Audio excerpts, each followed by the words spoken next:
Hello and welcome to this mini episode of the Elder Tree podcast. I'm Stephanie Hazel and I'm here standing in for Toddy.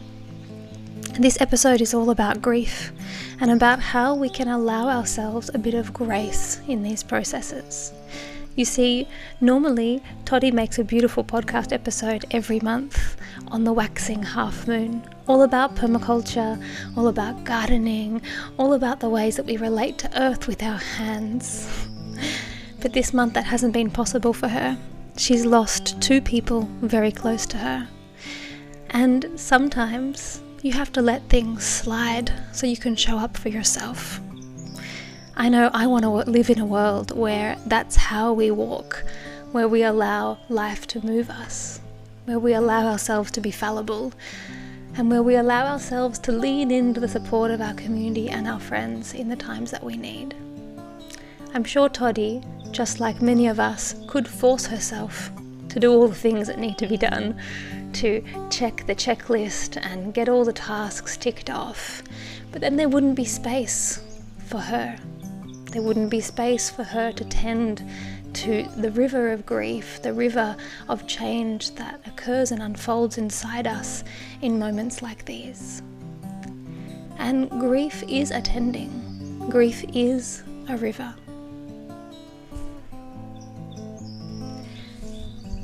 It washes by, it washes over us, tumbling us and stumbling us in the rough, raging waters.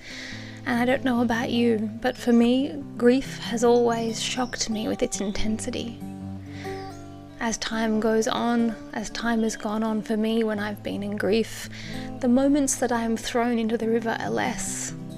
But every time I'm thrown into that river, it's no less intense, it's no less overwhelming. Many other cultures have a special space for grief. I know in this country that we live in, the Indigenous peoples, many different Indigenous peoples of Australia, have very serious protocols around grief. Sorry business is really understood as something that you just stop everything else, stop everything else so that you can be present to the pain, the tenderness, the complexity of the feelings unfolding inside of you. Stop everything else so that you can be present to the love and the joy that you shared with the person who left. Or maybe all the complexity you shared with the person who's no longer there. The things unsaid, the things you wish you'd done differently, the things that were challenging about them. In sorry business, everything stops so we can tend to the bonds of community. These bonds that hold us together in hard times. And perhaps more than that, or underneath that, there's a thread that when we really create space for grief, when we really allow ourselves to be present to what unfolds, it also allows us to be present with death. Death, this incredible force that silently walks beside us throughout our lives. Death, this inevitable unfolding that in so many ways makes life so precious and yet is something that we often don't think about. Do you think about death? Do you think about your own death? Do you think about everything around you being in a process of unfolding towards an eventual death? Maybe a rebirth? I find when I sit with death, and there's no better way to sit with death than to sit with grief, it actually helps me to not take myself so seriously. So what if the house is a mess today? So what if that thing I tried to do didn't work out? I take myself less seriously and it helps me refocus on what actually matters.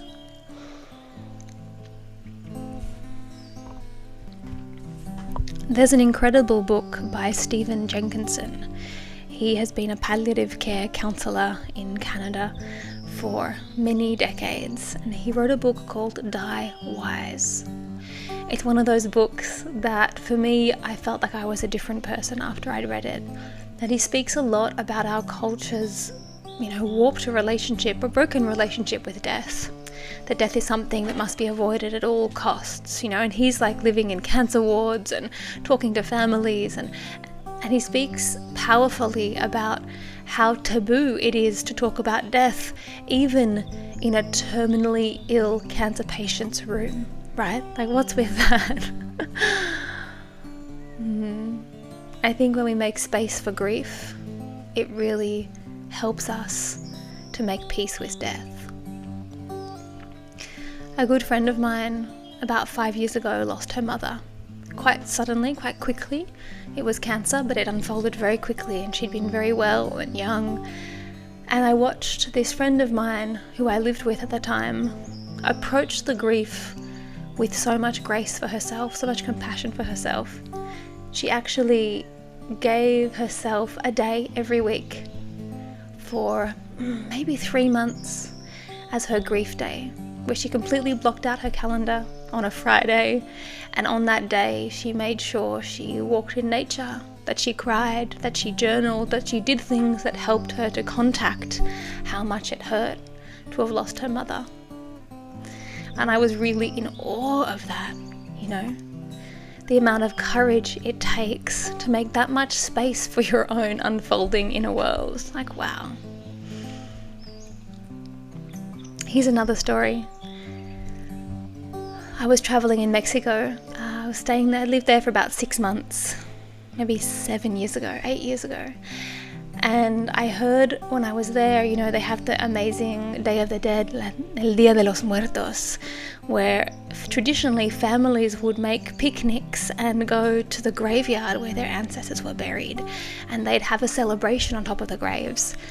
Lay down tablecloths and candles and bring photos of those people, and make all the favorite foods of their dearly departed, and the kids would be there, and it would be like a riotous party in the graveyard, a way to remember those we've lost, a way to contact what feelings arise when we touch that place, and also a way to create space for death and to touch our discomfort with our impending death.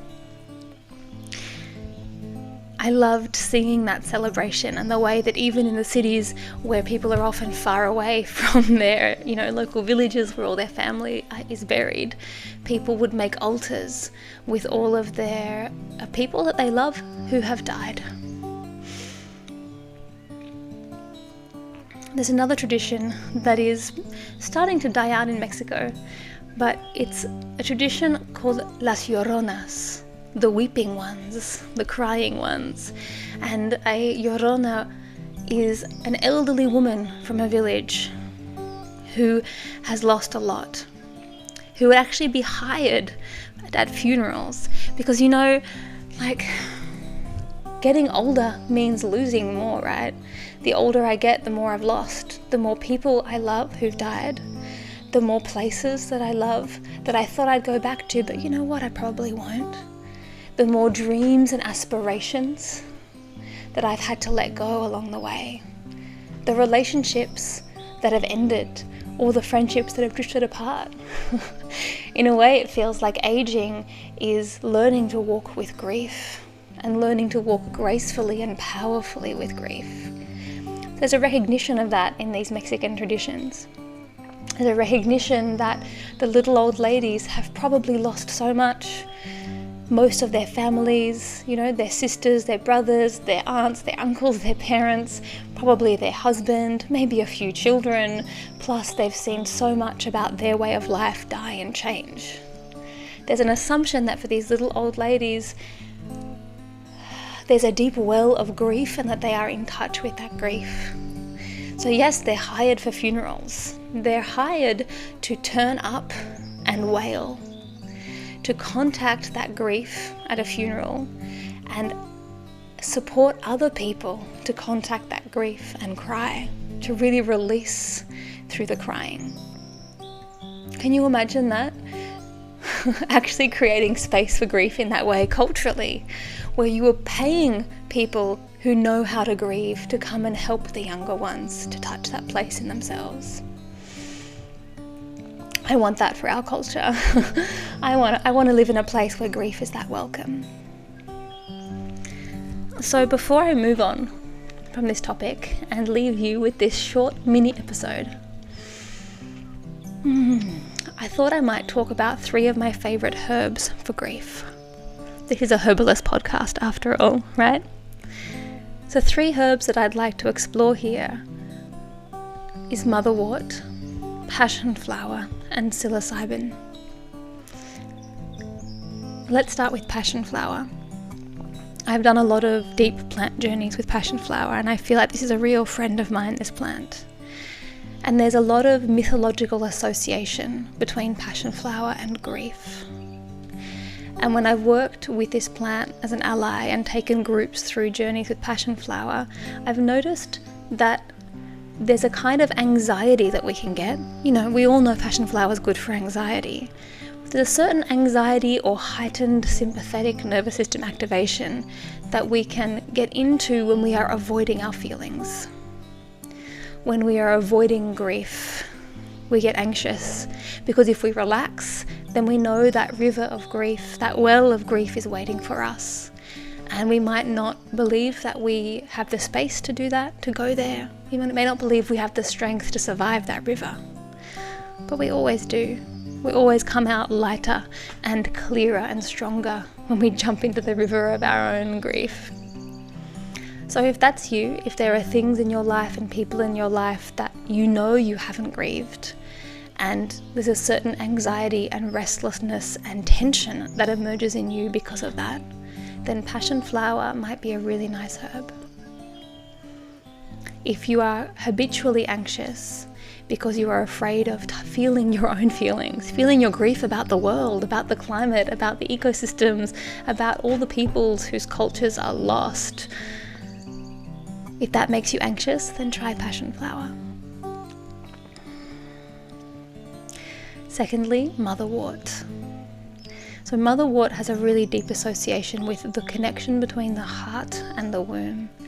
And I would say that a specificity here for grief, anxiety and tension to do with children, death of a child, not having had children, having lost a child, having had abortions and miscarriages. All of these things can be full of grief. And especially if it's been a choice that we've made to not have children or to have an abortion, we can feel like we have to deny ourselves the sweet relief of the fullness of our grief. But that doesn't work. It doesn't help, you know. Even the things we choose can be painful, yeah. So for me, motherwort is a powerful herb for this. In fact, I actually had a powerful experience with motherwort. I was in a ayahuasca ceremony and I was processing at that time my deep grief around not being a mother. And one of my best friends had just been at the birth of her child and supported her and her partner through the postpartum period. It was the closest I'd ever been to a new baby. And it was so sweet and so beautiful, and also it really triggered my own pain at the time of feeling like I might never be a mother, and I'd always wanted to.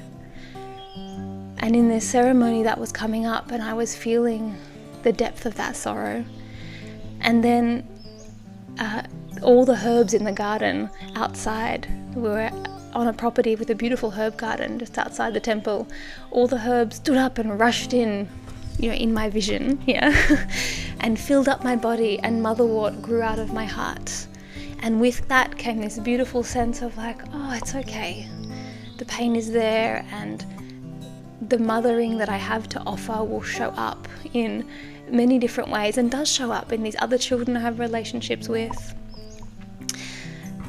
And I was actually pregnant like a month later.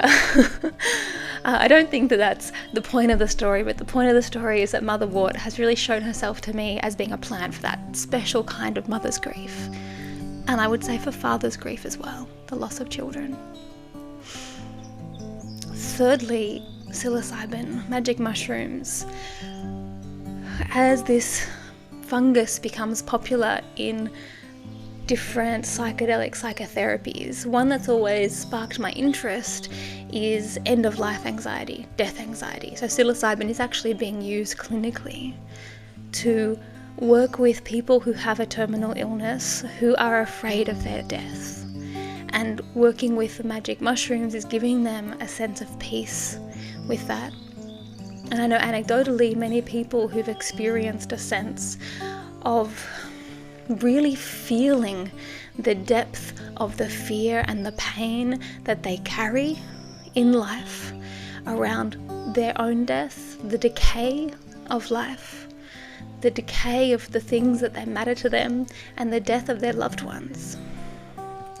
When we touch this place, if we let ourselves go into it and cry, then there's a transformation that happens. There's a lightening. So there are 3 herbs you might want to work with if you are walking with grief in your life. And I hope that this little,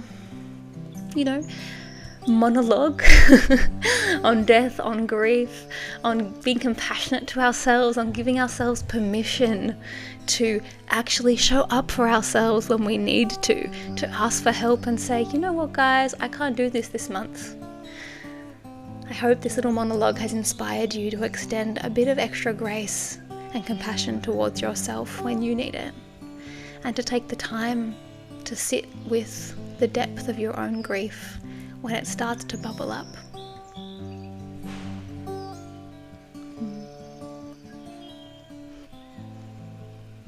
Okay, my friends, that's it from me. Be gentle, be real, and I'll see you on the next full moon.